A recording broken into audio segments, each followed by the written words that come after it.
Look who's in the house. Our new studios live right here in L.A. Lots to get into for this show. Let me tell you something right now. Mike Wilbon is in the house to talk about his sorry Chicago Bears. And, of course, Danny Dimes. Boris Kojo's in the house. Why is he here? He's here to join me. Stephen A's top 5 list of NBA players under the most pressure. And, of course, the playmaker, Michael Irvin, is in the house. Notice how he's here after the Dallas Cowboys win. I'll check him, though. You can rest assured of that. All that and more coming up. First Take in the house. Live from L.A. You know what time it is.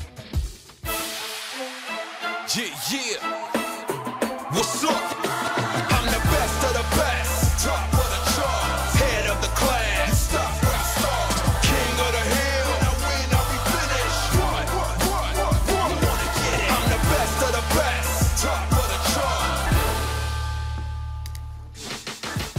What's going on, everybody? Welcome into First Take from sunny Los Angeles. Oh, pardon the interruption. Look who's here, the one and only Michael Wilbon. It's good to see you. Always a pleasure to have you. So good to see you. Stephen A, Max, I'm Molly, and we're just a little happy. Yeah. NBA tip-off happening. Yeah. Battle for LA Tuesday night. Everybody have a good weekend? Oh, I had a lovely weekend. Oh, you did? Because you know where I'm starting? But it's about to be better. How about them Cowboys? It's all right. 37-10. Did you spend 18 years in Philly? Yes. Oh, they gave him an extra beatdown. That was just for you. Showing America why Dak deserves to get paid. Crushing Philly 37-10. Carson Wentz, meanwhile, had 3 turnovers. Stephen A, you know I'm coming to you. Was this more good Cowboys or bad Eagles? Well, as pathetic as the Philadelphia Eagles were, and we all know this, I'm going to give the Dallas Cowboys credit where credit is due because I am a fair man. That's why I'm going to do it. I could sit up there and ravage off a whole bunch of stuff, but I'll leave Max to Philadelphia to Max, rather. I'm going to give the Dallas Cowboys and my buddy Jerry Jones. I'm going to give them some love on this particular Monday morning. Here's the bottom line. Dak Prescott looked absolutely sensational. Now, granted, he got to step back, sit back in the pocket, take pictures, call his girlfriend, ask her, when we going out to dinner, and all of this other stuff. Boy, he threw a damn pass because he had absolutely, positively nothing to worry about because the Eagles couldn't get at him pretty much all night long. He had all day to throw the football. Ezekiel Elliott and the rest of their running game, they didn't explode for anything, but they were moving the chains constantly. DeMarcus Lawrence was a monster. He came into the game. Doug Peterson, chirping a little bit, talking smack.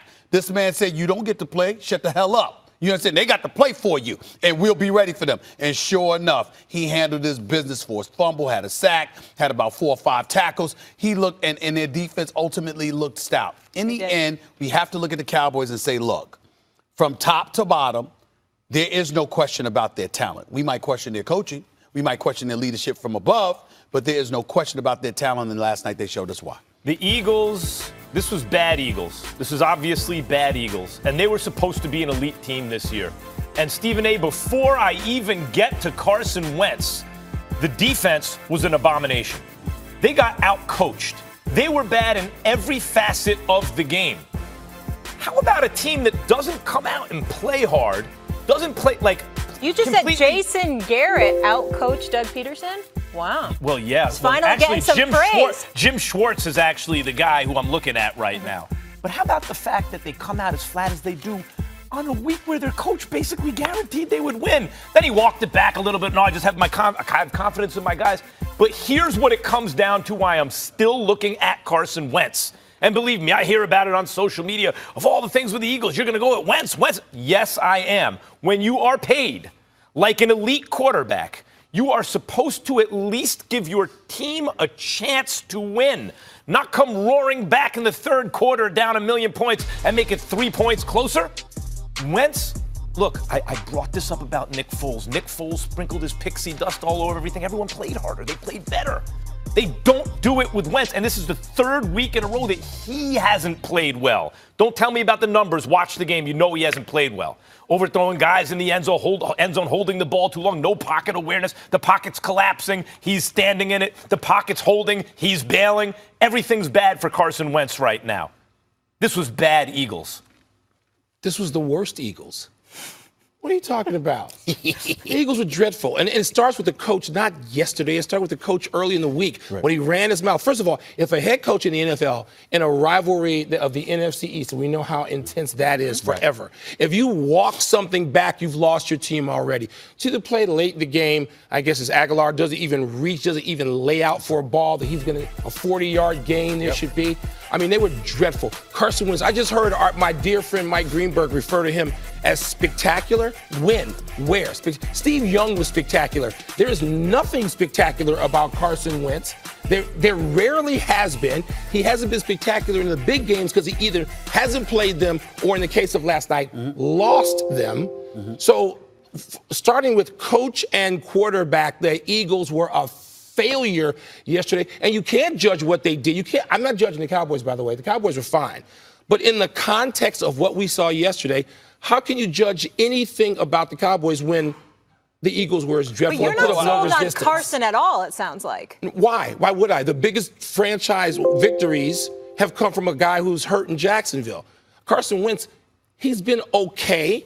What has Carson Wentz done that has earned the amount of praise and expectation? Well, because his a couple of years ago, he won. Through 13 Pennsylvania, weeks, remember through that 13 weeks, he was the MVP, Michael. Let's talk about the last 2 years. He hasn't. Okay, now Stephen A. That is something that's real. To me, he hasn't looked the same since he got back from the injury. Well, listen, I think the point that Max, you've been on the record going off about the Eagles, and I think with your argument, you missed it, because really what it comes down to is what you alluded to, and you've been mentioning over the last several months in terms of his ability to galvanize those troops inside that locker room. We heard about guys coming late to practice. We heard about guys not being focused. We're hearing things about the Philadelphia Eagles now that we had not heard in quite a while. They seem undisciplined right now. Doug Peterson seems to have lost the team to some degree. I understand that, and that would point to awful Eagles. But here's what I'm going to do, because I'm averse to giving the Dallas Cowboys credit, so I can go left every now and then. Here's the deal. Dallas punched them in the mouth. You know, when you talk smack, and then I come out and I tell you, we'll be waiting for you, and I'm going to bust your you know what when I see you, and then I do it, I'm just saying, yeah, that might have been bad Eagles, but who made them look bad? It would happen to be the Cowboys. So as much as it disgusts me because of that disgusting, nauseating fan base that I have to deal with, the worst fan base in American history that just makes me want to throw up every time I hear, how about them Cowboys? The flip side to it is that on this particular day, the Eagles got punked. Somebody punked them. And it was the Dallas Cowboys. That's all I'm trying to say. That's all I'm trying to say. They punked themselves on some level. You could say. I want to say it was ugly from the first possession. Those first two possessions. They fumbled the first 21 points off turnovers for the Cowboys. Right. Bad Eagles. That's right. By the way, when is the last time? How often do we hear a head coach make a guarantee? A regular season game. What's the point of that, and then to walk it back? That should be embarrassing, but I'm not sure they're Well, it's a sign of desperation early in the season, and this is the thing I keep looking at with Wentz, who I don't think has been the same since the injury, by the way. But you're right, Stephen A., to point that out. What have I been saying? Nick Foles is the one who won them the Super Bowl. He took them there. But more instructive to me was the following season, last year, they were flat all year. Then Wentz goes down, and Nick Foles takes over. And suddenly they look energized. Both sides of the ball, even special teams. Everyone's playing harder. They're playing with more energy, playing together. Let's not forget, he not only quarterbacked them into the playoffs, he went to Soldier Field to beat the Bears, who were a Super Bowl favorite. They were among them. He then went to New Orleans and had a chance. It's weird that a guy with good hands like Alshon Jeffrey is thinking about the yards after the catch and misses that ball. Alshon Jeffrey didn't. Oh no, I take that back, because was that Elson Aguilar or Alshon Jeffrey that didn't go all out for that Aguilar. ball? That was Aguilar. That was yesterday. By the way, I thought Wentz, that was not a great throw, but okay, fine. That was a great throw. That was a great throw. That was a great throw. It was a big throw, but it was right there. This is what I mean about Wentz. I agree. He has to lay out for that. They're lacking team speed, both sides of the ball right now. And Wentz is acting like Deshaun Jackson. Weren't they lacking some heart yesterday? Heart, not speed. Heart. The Eagles, they got punked. They got punked. They started off bad. You just said there's no doubt. Did they swing back? There's no doubt that that's true. And who ultimately does that fall on? The head coach. Okay. All right. The quarterback. Dallas takes the division lead. We'll get into the Cowboys a little later. I'm sure the playmaker will have a lot to say about that. But Michael Wilbon, you're not going anywhere.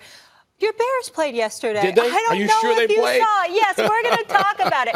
The Saints under Teddy Bridgewater crushed the Bears in the Windy City. Someone at the desk is fired up about Chi-Town's problems. Don't miss that debate.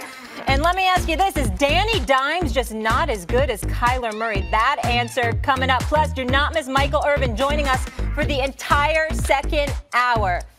What'll happen this time? I don't want to crack your cranium and fertilize your brain. Love Jerry Jones. When you go to history.